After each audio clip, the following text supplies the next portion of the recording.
do Rio de Janeiro, a emissora da Fraternidade passa a apresentar Luz na Penumbra, programa que leva ao seu coração a mensagem da doutrina espírita.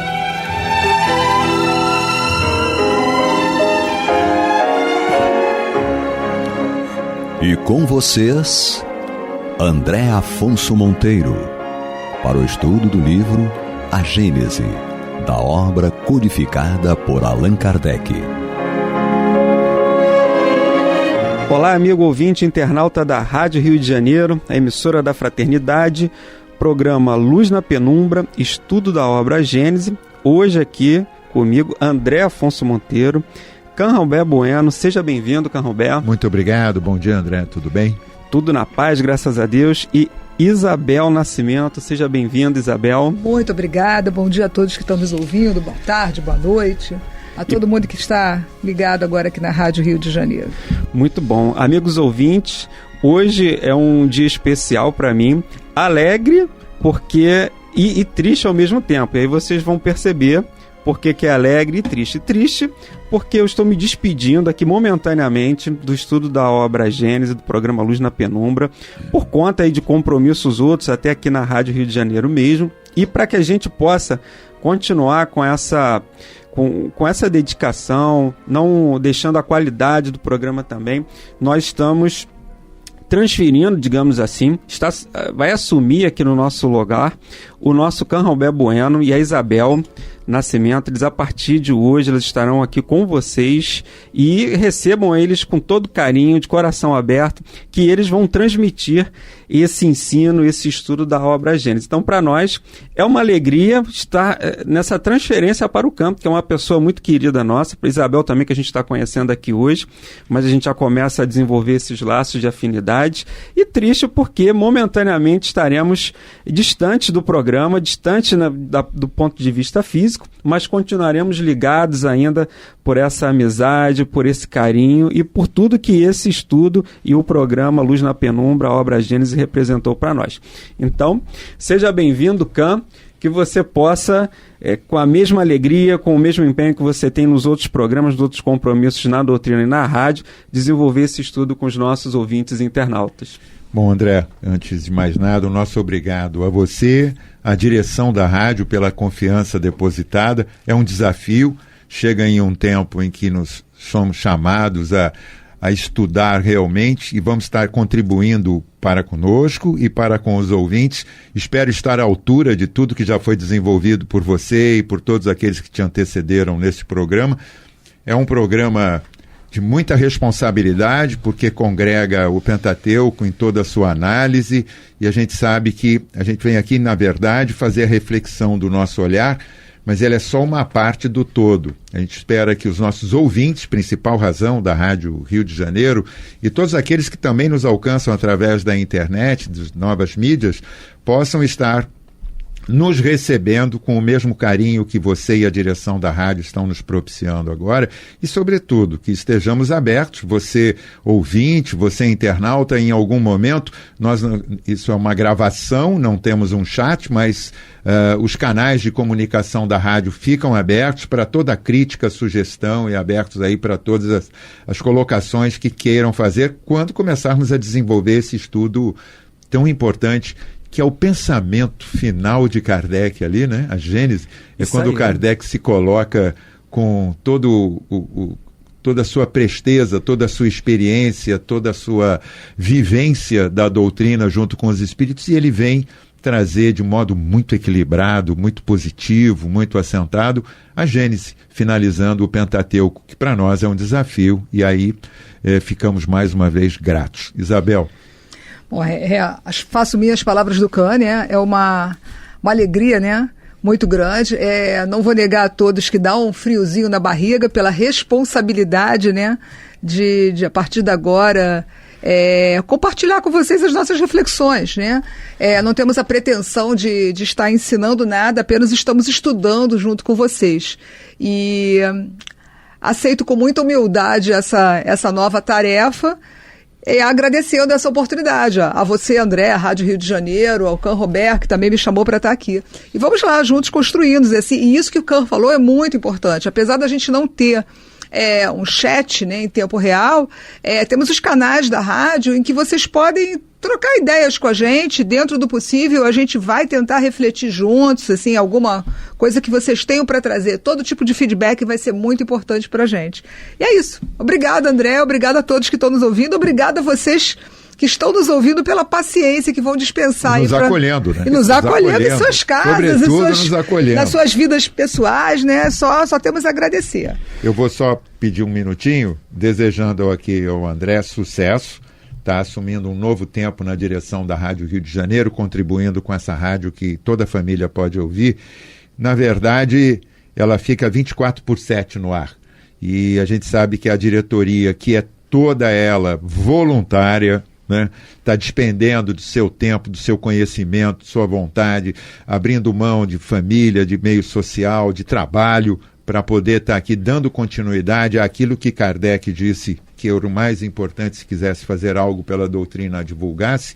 A gente deseja aqui o nosso sucesso e ficamos aqui ao dispor para auxiliar minimamente aquilo que for possível a todos vocês que aceitaram essa nova demanda de um novo tempo à frente da direção, você, Eduardo, enfim, a todos que estão compondo um novo quadro, que tenham muito, muito sucesso, porque é esse sucesso que vai nos encaminhar e propiciar que esses programas possam cada vez mais serem dinamizados e encontrarem o seu espaço. Obrigado, Isabel. Obrigado, Can. Eu fico feliz com a chegada de vocês, feliz mesmo, as energias que a gente sente aqui nesse momento. Agradecer o Weber também, que está aqui na técnica, a gente esqueceu de falar só nos botõezinhos Weber, aqui segurando nossa onda. Mas ficamos muito felizes com essa transição, por conta não do fim do trabalho, né? Isso a gente não, por mais que a gente sejamos espíritas, a gente sempre tem um apego a alguma coisa, mínimo que seja. E a gente tem um carinho especial pela Gênese, mas a gente sabe que está indo para pessoas responsáveis. Estamos entregando em boas mãos e temos certeza, Can e Isabel, que vocês vão continuar com muita responsabilidade e levando cada vez mais esse estudo, que é muito importante, o programa Luz na Penumbra, e com certeza o amigo ouvinte vai dar esse retorno, vai dar esse feedback. E vamos pensar até em criar um canal direto para vocês, já temos que colocar aqui essa proposta no ar. Muito bom, já entrou aqui, olha só. Criar um e-mail ou um WhatsApp, alguma coisa assim que as pessoas possam interagir com vocês. Vamos pensar nessa possibilidade. Eu considero que nessa evolução da rádio, que começou nas ondas médias, ela hoje desenvolve, é uma mídia que está na web, está na internet. Você tem aí o aplicativo Rádio Rio de Janeiro Oficial, que numa teclada, num toque no telefone, você consegue ter acesso a todos os programas. Eu considero a modernização. Não por menos o capítulo que você vai... O item que você vai fazer leitura hoje, já estou dando aqui um spoiler. Né? Não por menos o item que vai ser lido hoje, vai ser feita a busca da reflexão. A rádio, ela adquire novos contornos e adquire também novos formatos para cada vez mais atender e estar próxima desse público a qual ela se dedica e que é a razão da Rádio Rio de Janeiro. Com certeza. Divulgação da doutrina espírita e, sobretudo, estar muito próximo de todos aqueles que a mantêm, porque a rádio é mantida pela boa vontade dos que são voluntários e dos que são contribuintes para ela do Clube da Fraternidade. Certo, André? Com certeza, mas vamos lá então retomar aqui o nosso estudo no capítulo 1, Fundamentos da Revelação Espírita, item 54. Então vamos fazer aqui a leitura. E é interessante que nós falávamos tanto aqui de tecnologia, e Kardec ele consegue fazer essa revelação com pouquíssimos instrumentos de comunicação. Acho que, salvo engano, na época, acho que a sua carta, não sei nem se já tinha telégrafo. Já estava ali. Tinha telégrafo? Já tínhamos o telégrafo. Mas era uma possibilidade bem difícil de comunicação, ele consegue fazer essa comunicação com o mundo inteiro. Né? E a gente vê esse grande trabalho desenvolvido por Kardec. Mas vamos lá, diz Kardec, né? Não existe nenhuma ciência que tenha saído inteiramente pronta do cérebro de um homem. Todas, sem exceção, são um produto de observações sucessivas se apoiando em observações precedentes, como em um ponto conhecido para chegar ao desconhecido. Foi assim que os espíritos procederam com o espiritismo. Essa é a razão porque seu ensino é gradativo. Eles só abordam as questões à medida que os princípios nos quais eles devem se apoiar estejam suficientemente elaborados e a opinião bastante amadurecida para assimilá-los. Vamos fazer uma pequena pausa aqui, Can, Isabel. Veja que interessante. Kardec ele diz que nenhuma ciência ela saiu inteiramente pronta da cabeça de alguém, de um ser humano, de um cientista. E ele diz que, sem exceção, todas foram se apoiando sobre observações que foram acontecendo e, em cima daquelas observações, eles foram aprofundando e foram chegando a outras descobertas. E a gente vê, e ele diz que com a doutrina espírita, e ele veja que ele não se coloca como responsável por essa descoberta. Ele usa sempre os espíritos, que a doutrina é dos espíritos. Ele não coloca a humildade de Kardec.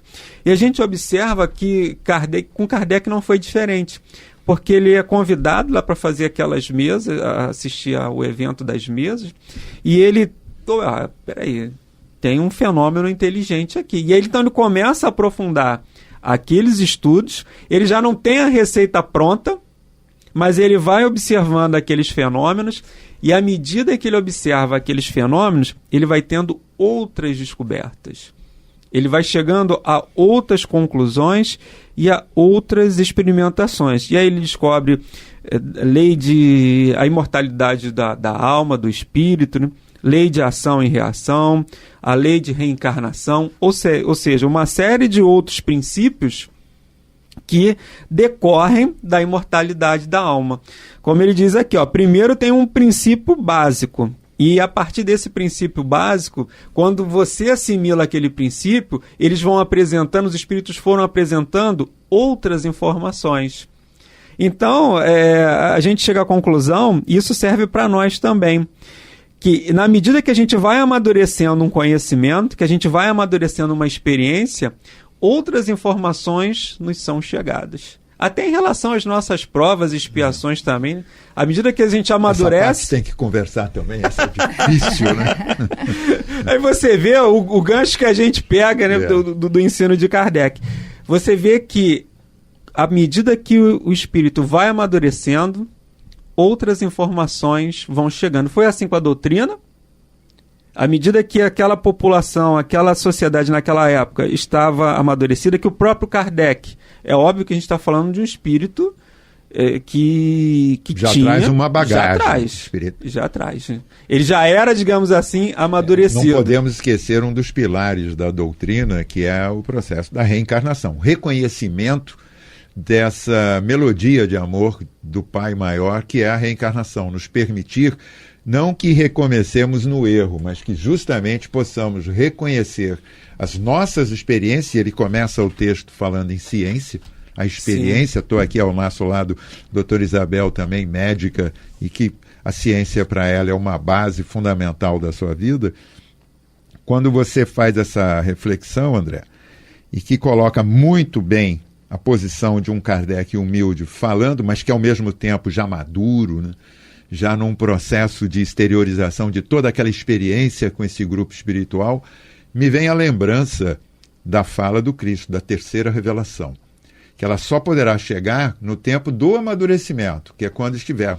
Doutrina espírita, que é uma doutrina cristã, a que devemos muito pelo desenvolvimento da Igreja Católica, pelo desenvolvimento em resguardar toda a história judaico-cristã que chega para a humanidade. Como você bem colocou, Kardec, naquele momento, com pouca possibilidade de divulgar, de ampliar, imaginemos Jesus naquela terra rude no Oriente e que conseguiu transcender, chegou, tomou o Ocidente e que, não me lembro agora, vou buscar nos alfarrábios, como dizem, a razão da fala, mas que ele divide o calendário. Jesus dividiu o calendário. Sim. A doutrina espírita vem, nesse momento, agregar ciência e religião. Ele vai, naquele momento de exclusão, tornar a coisa inclusiva. Isabel? É bem interessante, né, quando a gente começa a ler esse texto, ele começa de uma hipótese científica, né? Sim. E que é o que a gente vive hoje com a pesquisa. Qualquer pesquisador que vai fazer qualquer descoberta na área da ciência, ela começa com uma hipótese. É verdadeiro ou é falso? Então começa dessa forma. E só para fechar e trazer para uma coisa que eu gosto muito de concreto, né? É muito interessante essa pedagogia divina. Você não vai ensinar os conteúdos da área de direito, no teu caso, André, ou uma pessoa da área de engenharia, sei lá o que for, para uma criança que não está alfabetizada. Sim. Então, primeiro você vai ser alfabetizado, depois você vai, aprender algumas outras coisas, e quando você já tiver capacidade de adquirir novos conhecimentos, aí sim você vai caminhar. E é um pouco disso, a pedagogia divina tem esse respeito, com a criação como um todo. Chegou o momento onde Kardec vai, já mais maduro, compilar e trazer isso para a gente. Eu gosto sempre de fazer essas comparações com o dia a dia da vida, né? Sim, essa comparação foi perfeita, mas, amigos ouvintes, estamos no programa Luz na Penumbra, estudo da obra Gênese, comigo aqui André Monteiro, Carlomé Bueno e Isabel Cristina, apresentando aqui o estudo do capítulo 1, Fundamentos da Revelação Espírita. Vamos avançar um pouquinho mais aqui na nossa leitura. Continua aqui Kardec.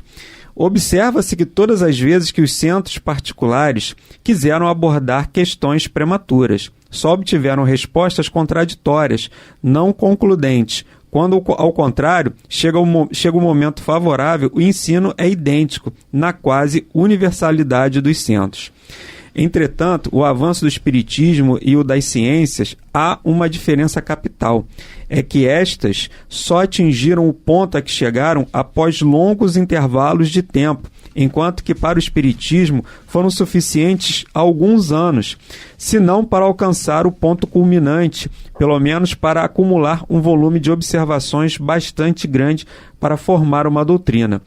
Isso se deve à inumerável multidão de espíritos que, por vontade de Deus, se manifestaram simultaneamente, trazendo cada um o contingente dos seus conhecimentos. Resultou daí que todas as partes da doutrina, ao invés de serem elaboradas sucessivamente durante longos anos, o foram quase que ao mesmo tempo, em apenas poucos, e que bastou reuni-las para que formassem um todo.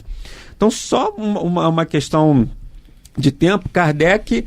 A edição principal, o Livro dos Espíritos, 1857, correto? Isso. A última Gênese, digamos assim, tem a quarta, que foi 1868, e a de 1869. Então nós temos 12 anos. 12 anos, de 10 a 12 anos, para poder... Dos 5 livros. Construir todo o Pentateuco, né? E fora as outras obras que Kardec escreveu também, além do Pentateuco, o que é o Espiritismo, a Viagem, enfim. A reunião da Revista Espírita lá, quando ele faz todas aquelas chamadas, todas as suas reflexões ou experiências, também vem ao longo desse tempo, trazendo um acervo de amadurecimento dessa vivência espírita com o cotidiano, porque a gente não pode esquecer a época em que Kardec estava, uma época de uma ciência bem excludente das religiões, havia um confronto, até uma questão política muito exacerbada, e Kardec soube, naquele momento, ir exatamente contornando e colocando esse conhecimento ao alcance de todos, né? Isso foi importante.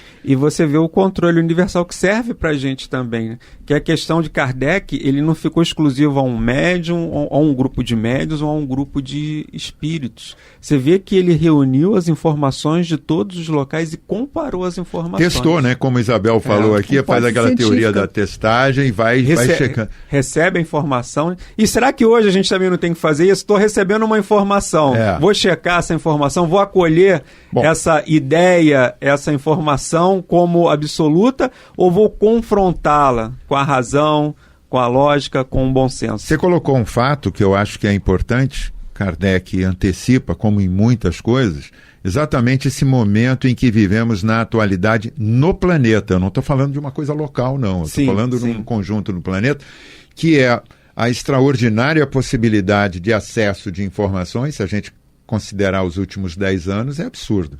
né, o que nós temos hoje de disponibilidade de informação, de input, eu vou dizer, né, da informação, e como nós estamos processando. Muitas das vezes a gente recebe uma informação mediática via WhatsApp, Telegram, ou mesmo dentro da internet, no Instagram, no Facebook, e já quer passar para frente sem, ao mínimo, tomar o mínimo de cuidado, se deixando tomar por uma emoção fugaz de ser empurrado. E Kardec teve equilíbrio, né, um espírito que foi talhado e estava preparado, porque quem seríamos nós se nós fôssemos fazer esse trabalho que ele fez? Né? Aí você vê o mestre e o professor. Exato.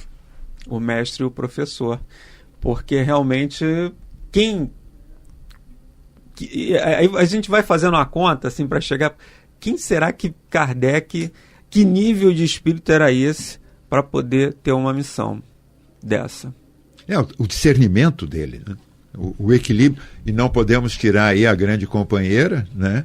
Amélie Boudet, que esteve ali fazendo vamos dizer, uma coxia de todo esse teatro, para estar ali trazendo o equilíbrio para ele, apontando. Ela foi muito importante pós o desencarne dele, mantendo com muita firmeza, com muita determinação e dignidade todo esse processo dele que poderia ser aviltado. Então, ele teve todo um conjunto probatório. A gente tem que falar de Kardec também, desse conjunto probatório. Você falou ali das provas e expiações. Quando ele chega ali, nós temos que encarar isso. Nosso ouvinte, o nosso internauta, sabe que nós estamos falando com base nesse edifício, eu vou chegar lá, da doutrina espírita, que é exatamente isso. Os primeiros fundamentos são as bases, são as estruturas que são fincadas naquele solo e que você vai edificando para subir, e que você começa a ter visões e percepções de um horizonte cada vez mais longo, mais longe e mais amplo, né? Isso não quer dizer que você tenha o conhecimento, mas você já está enxergando mais longe. E Kardec teve esse discernimento. Eu acho que esse capítulo, se você me permite, André, como Isabel bem colocou, traz a maturidade dele dizer o seguinte: olha, ciência e fé é uma questão de bom senso. Reconhecer o divino nesse universo ou multiverso desse Senhor dos mundos é uma questão de bom senso. Negá-lo é uma opção. Provar contra é uma tentativa que é vã. E ele traz isso muito claro dentro da doutrina. Com muita serenidade, né? Porque hoje a gente vive uma polarização. Quantas famílias há uns anos atrás acabaram brigando entre si por não se sentirem angustiadas da opinião delas. Ele se manteve na ciência. O que a ciência está me trazendo, né? A gente ainda vive resquícios disso. Então, assim, olha a serenidade dele. A verdade vem com o tempo. É científico, né? É algo assim que... e trazendo esse assunto que eu trouxe, como as coisas vão evoluindo com o tempo. Por exemplo, a gente viveu... Na era cristã, mais de 1.900 anos sem uma vacina, né? Sim.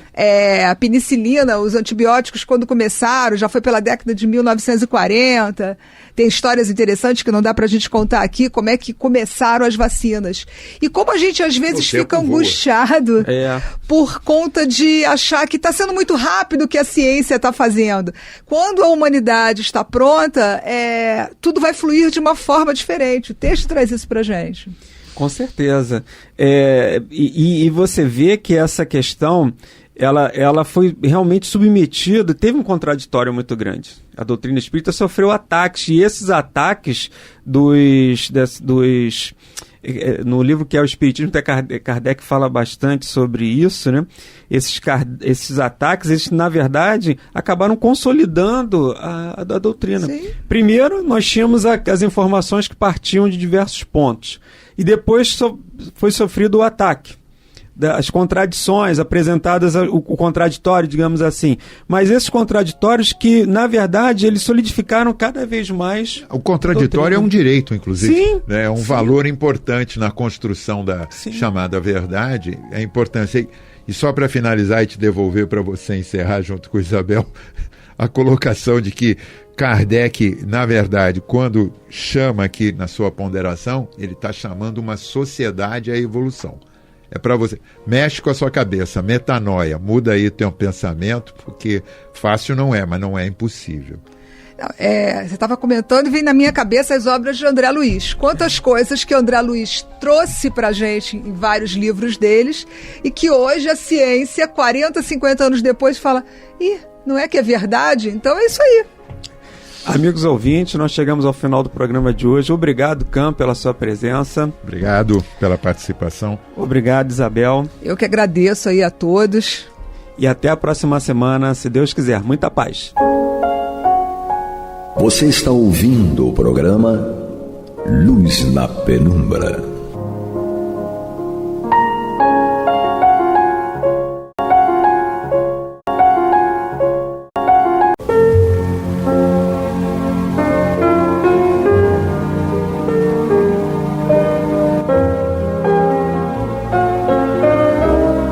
A Rádio Rio de Janeiro está levando ao seu lar e ao seu coração a mensagem consoladora da doutrina espírita, através do programa Luz na Penumbra.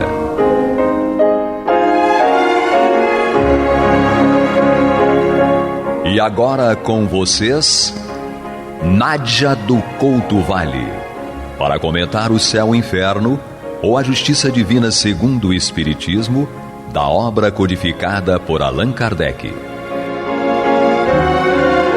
Amados e amadas ouvintes internautas, que a paz de Jesus permaneça conosco hoje e sempre.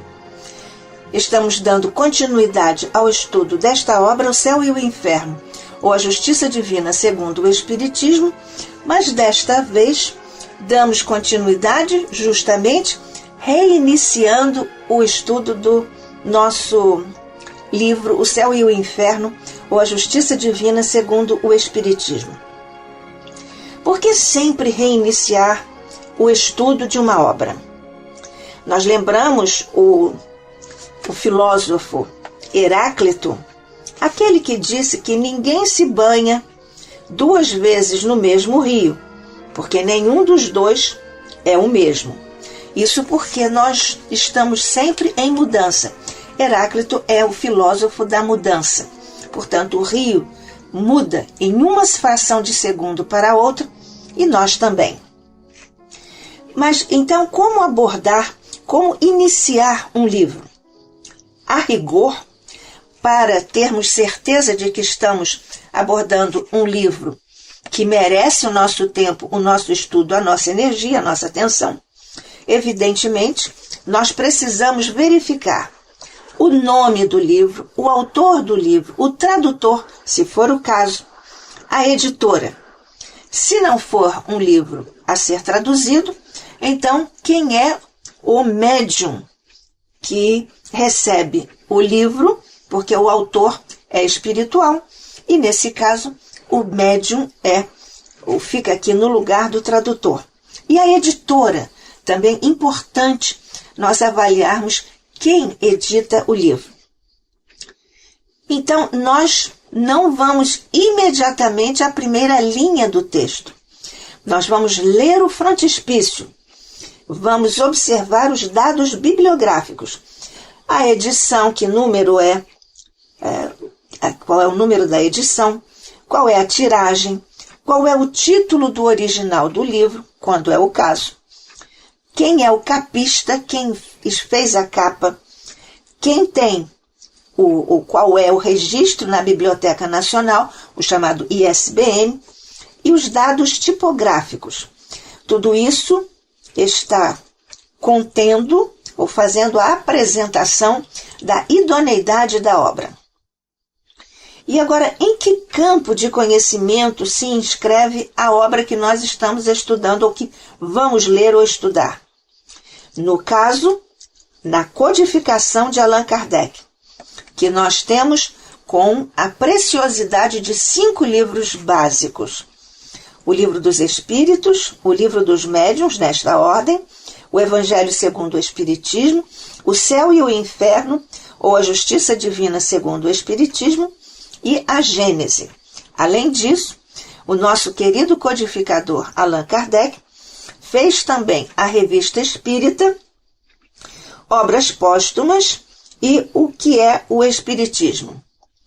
Na primeira parte, no capítulo 1 desta obra, nós vemos, e é chamado, o titulado, O Porvir e o Nada.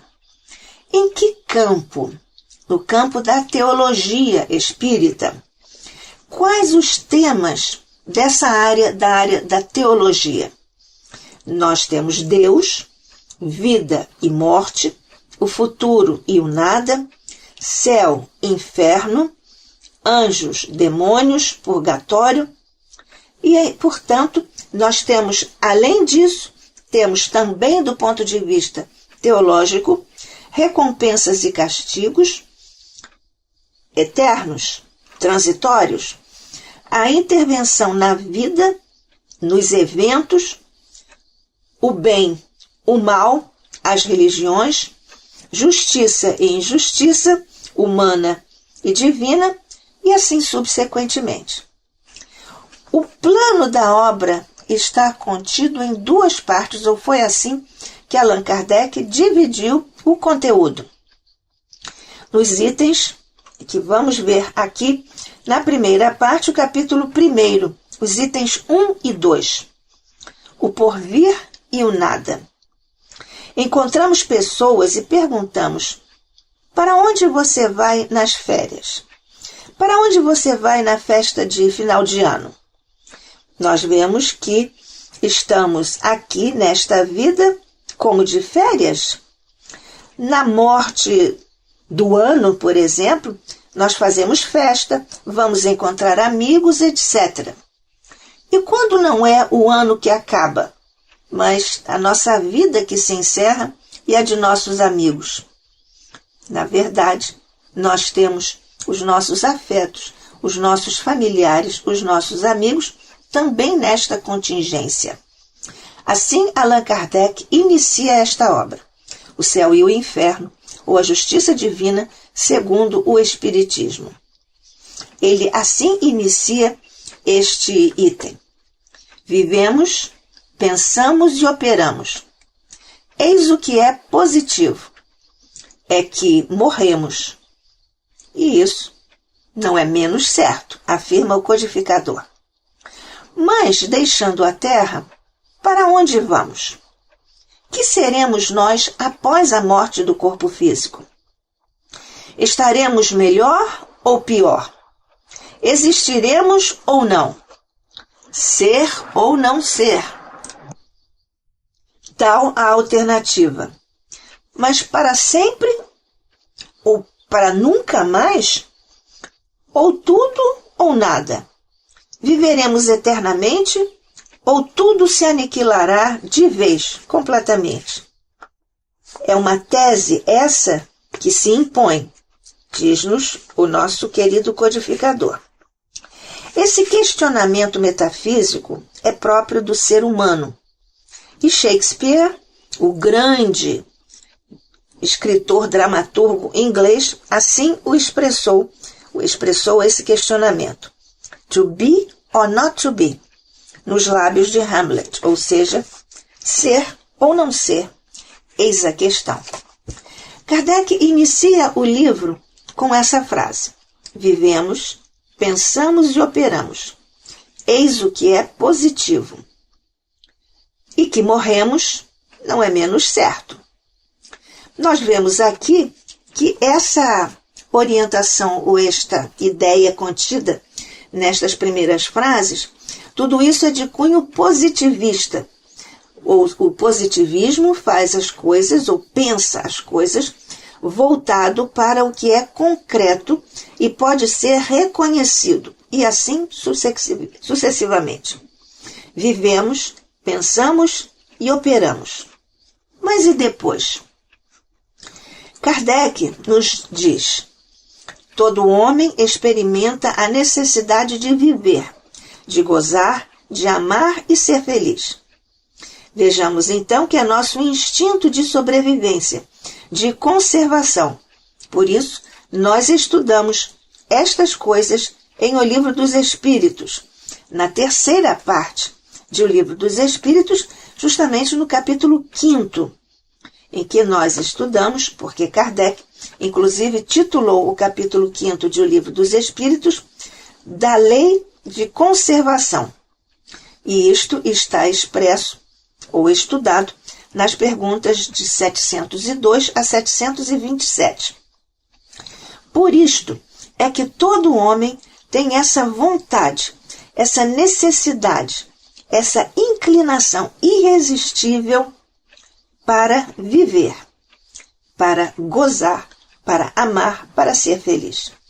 Kardec então fala sobre a alegria de um moribundo a querer, se diga então, que a sua hora será retardada.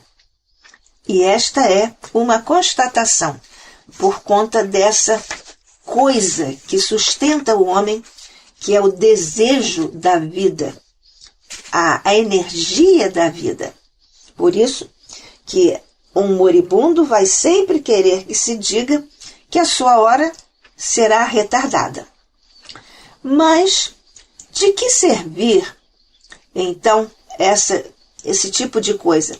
Ou de que serviriam essas aspirações de felicidade se um leve sopro pudesse dissipá-las?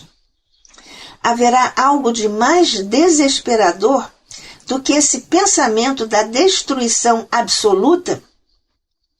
Nós vemos aqui que, na verdade, a destruição absoluta não existe. Fundamentalmente, não há morte no universo. E tudo se transforma. Nada acaba completamente. Então, nós vemos também aqui no nosso O Céu e o Inferno, ou a Justiça Divina, segundo o Espiritismo, nós vemos também estudando estas questões aqui em O Céu e o Inferno, ou a Justiça Divina, segundo o Espiritismo. Assim se expressa o nosso querido codificador. Haverá algo de mais desesperador do que esse pensamento de destruição absoluta? Afeições caras, inteligência, progresso, saber laboriosamente adquiridos, tudo despedaçado, tudo partido? De nada nos serviria, portanto, qualquer esforço no sofreamento das paixões, de fadiga para nos ilustrarmos, de devotamento à causa do progresso, desde que de tudo isso nada aproveitássemos, predominando o pensamento de que amanhã mesmo, talvez, de nada nos serviria tudo isso. Se assim fora, a sorte do homem seria 100 vezes pior que a do bruto, porque este vive inteiramente do presente na satisfação dos seus apetites materiais, sem aspiração para o futuro. Diz-nos uma secreta intuição, porém, que isso não é possível. Estamos aqui pela Rádio Rio de Janeiro, a emissora da Fraternidade, eu, Nádja do Couto Vale, e você, amigo, amiga, ouvinte, internauta, estudando juntos e agora dando reinício ao estudo desta obra, O Céu e o Inferno, ou a Justiça Divina segundo o Espiritismo, aqui pela Rádio Rio de Janeiro, a emissora da Fraternidade, no programa Luz na Penumbra. Nós acabamos de ver como Kardec diz que não há destruição. Mas então, neste caso, por que Kardec trata da lei de destruição ou da destruição como uma lei em O Livro dos Espíritos, particularmente nas perguntas 728 até 765? Iniciando na pergunta 728, o codificador pergunta: é lei da natureza a destruição?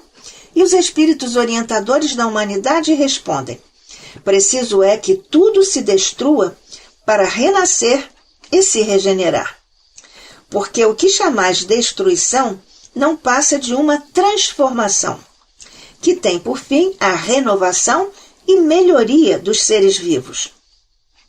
Kardec então pergunta, na 728A, o instinto de destruição teria sido dado aos seres vivos que desígnios providenciais, ou por desígnios providenciais?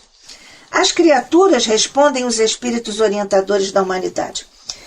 As criaturas são instrumentos de que Deus se serve para chegar aos fins que objetiva. Para se alimentarem, os seres vivos reciprocamente se destroem. Destruição essa que obedece a um duplo fim: manutenção do equilíbrio na reprodução, que poderia tornar-se excessiva, e utilização dos despojos do invólucro exterior, que sofre a destruição. Esse invólucro é simples acessório e não a parte essencial do ser pensante. A parte essencial é o princípio inteligente, que não se pode destruir e se elabora nas metamorfoses, nas transformações diversas por que passa. Na pergunta 729, Kardec indaga: se a regeneração dos seres faz necessária a destruição, por que se cerca a natureza de meios de preservação e conservação? Respondem os espíritos superiores: a fim de que a destruição não se dê antes do tempo. Toda destruição antecipada obsta ou cria um obstáculo ao desenvolvimento do princípio inteligente. Por isso foi que Deus fez que cada ser experimentasse a necessidade de viver e de se reproduzir. Portanto, não existe destruição, portanto, não existe morte no universo. Então, como não há destruição absoluta, tudo se transforma e também, nós aqui lembramos juntos, a física. Nenhuma energia, segundo nos diz a física, nenhuma energia se dissipa nos universos. Hoje também a ciência afirma que tudo é energia em diferentes graus de condensação. Consequentemente, o corpo material pode se transformar, mas e a outra energia que infunde vitalidade ao corpo físico, ou seja, o espírito? Nós vemos aqui que vamos repetir a leitura dessas linhas últimas, que isso não é possível, ou seja, essa destruição. Pela crença, e agora já passamos ao item 2 no primeiro capítulo da obra. Pela crença em um nada, o homem concentra todos os seus pensamentos forçosamente na vida presente? Ora, o nada não existe. E lá em O Livro dos Espíritos, Kardec, na pergunta 958, indaga isto dos espíritos orientadores da humanidade. Por que tem o homem instintivamente horror ao nada? Porque o nada não existe, respondem eles. E na pergunta 959, também em O Livro dos Espíritos, de onde nasce para o homem o sentimento instintivo da vida futura? E eles respondem, os bons espíritos respondem a Kardec: já temos dito antes de nós colocarmos aqui, antes de encarnar, o espírito conhecia todas essas coisas e a alma conserva vaga lembrança que sabe daquilo que sabe e do que viu no estado espiritual. Nós, então, vamos ler aqui a nota de Kardec, a pergunta 959. Diz-nos o codificador: em todos os tempos, o homem se preocupou com o seu futuro para lá do túmulo, e isso é muito natural. Qualquer que seja a importância que ligue à vida presente, não pode ele furtar-se a considerar quanto essa vida é curta e, sobretudo, precária. pois que a cada instante está sujeita a interromper-se, nenhuma certeza lhe sendo permitida acerca do dia seguinte. Que será dele após o instante fatal? Questão grave esta, porquanto não se trata de alguns anos apenas, mas da eternidade. Aquele que tem de passar longo tempo em país estrangeiro se preocupa com a situação em que lá se achará. Como, então, não nos havia de preocupar em que nos veremos, deixando este mundo, uma vez que é para sempre. Essa é a nossa grande preocupação. Então, ainda continua Kardec. A ideia do nada tem qualquer coisa que repugna à razão. O homem que mais despreocupado seja durante a vida, em chegando ao encontro supremo, pergunta a si mesmo o que vai ser dele e, sem o querer, espera. Crer em Deus tem, na verdade, uma força total e absoluta na nossa existência, diz-nos Kardec. Crer em Deus, sem admitir a vida futura, fora um contrassenso. O sentimento de uma existência melhor reside no foro íntimo de todos os homens, e não é possível que Deus o tenha colocado em vão. A vida futura implica a conservação da nossa individualidade após a morte. Com efeito, que nos importaria sobreviver ao corpo se a nossa essência moral houvesse de perder-se no oceano do infinito? As consequências para nós seriam as mesmas que se tivéssemos de nos sumir no nada. Nós vemos quanto é potente a argumentação de Kardec a propósito dessas questões. E nós vemos, então, nessa condição, esse recado, na verdade, esta afirmação e este consolo dos espíritos superiores a Kardec. Porque, efetivamente, e a antropologia confirma, largamente confirma isso. Estudei o assunto em meu livro Reflexões à Luz do Espiritismo, no capítulo 2, o Espiritismo como realidade do mítico ao científico. E partilho agora com você, amigo ouvinte, uma parte pequena desse capítulo.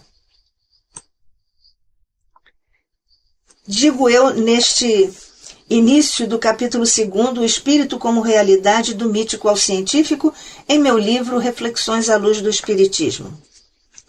Desde tempos recuados, registros indiciam a crença em um retorno e revelam uma intuição da realidade metafísica como uma espécie de nostalgia do infinito, tornada manifesta na cosmovisão dos povos primitivos, todos eles, de indícios em toda parte, egípcios, hindus, gregos, essênios, dentre outros. Continuo eu falando da intuição da imortalidade. Os homens da época pré-histórica, chamada megalítica, sepultavam os mortos, colocando-lhes nos túmulos armas, adornos, o que induz à conclusão de que nas populações primitivas tinham a intuição de uma existência segunda, sucessiva à terrena, patenteando, portanto, a intuição da imortalidade ou da realidade espiritual, ou seja, a de que o homem não morre de todo. Em toda parte, inclusive nas Américas e particularmente no Brasil, os indígenas enterram seus mortos observando certas tradições que levam à mesma conclusão.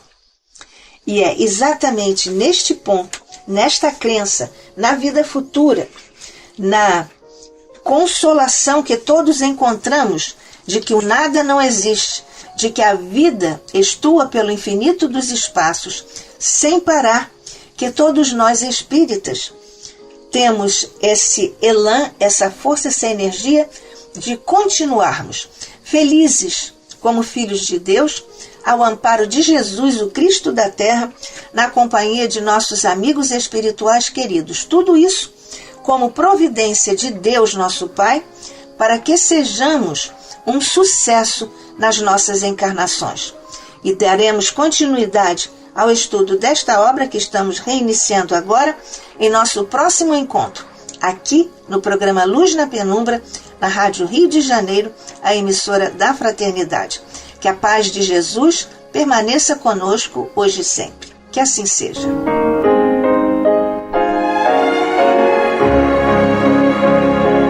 E vamos ouvir agora a prece de encerramento de nosso programa, na voz de Geraldo de Aquino.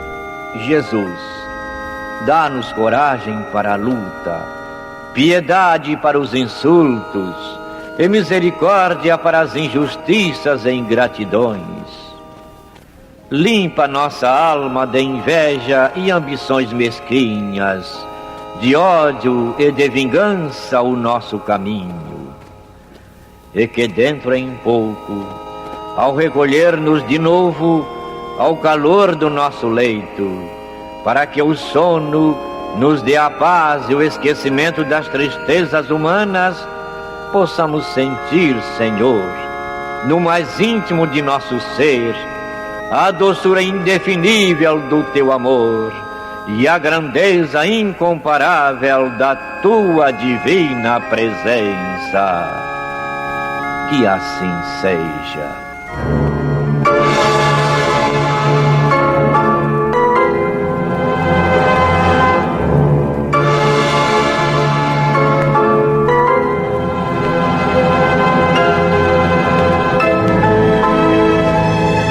Acabamos de apresentar o programa Luz na Penumbra, que voltará a ser apresentado amanhã às 21 horas nesta emissora.